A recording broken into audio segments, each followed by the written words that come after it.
I'm Paul Perkins with the check of your ag weather. After another nice afternoon of highs mostly in the 50s and some light south winds, low pressure moves east across the southern plains. The first round of scattered rain develops over Kansas tonight, but coverage diminishes as it moves to the north.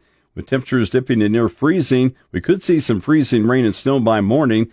Little to no snow accumulation is expected, except over eastern Colorado, where accumulations may reach 1 to 3 inches. Occasional light rain or drizzle is possible during the day tomorrow. A stronger band of rain, possibly mixing with snow, is possible tomorrow night with minimal snow accumulations. Liquid precipitation totals are likely to range from a trace to a half inch, but mostly from I-80 into northern Kansas. Highs stay mild, reaching into the mid to upper 40s tomorrow, the 50s on Friday. Ahead of a cold front, the weekend stays nice with highs in the mid-50s to the low 60s. That cold front dropping our highs into the 40s Monday, mid-30s to the low 40s on Tuesday. Latest long-term forecast backing off on the extent of the upcoming colder weather.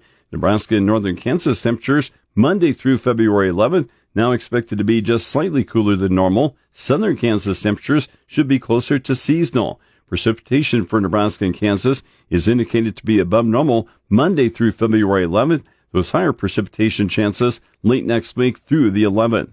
Key weather factors driving the markets include more precipitation moving across the southern U.S., heavy rain concerns for central Brazil, and limited rain in Argentina.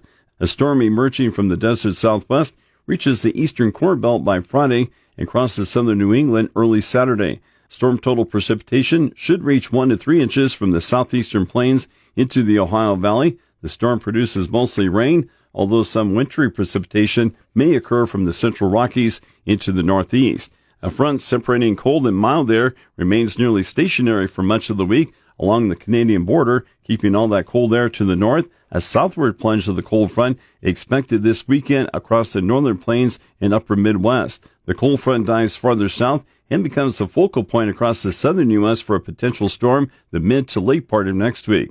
For central Brazil, heavy rain is increasing quality concerns for soybean harvest and transportation this week and the start of second crop corn planting by next week.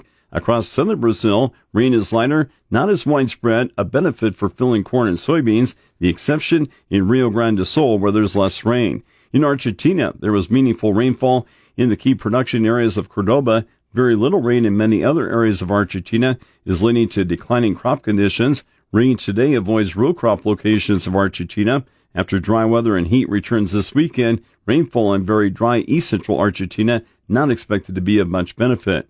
Overseas, heavy rain continues in overly wet areas of northwestern Europe through tomorrow. In Spain and Italy, rain is more limited as the rains diminish, moving to the southeast. With the check of your ag weather, I'm Paul Perkins.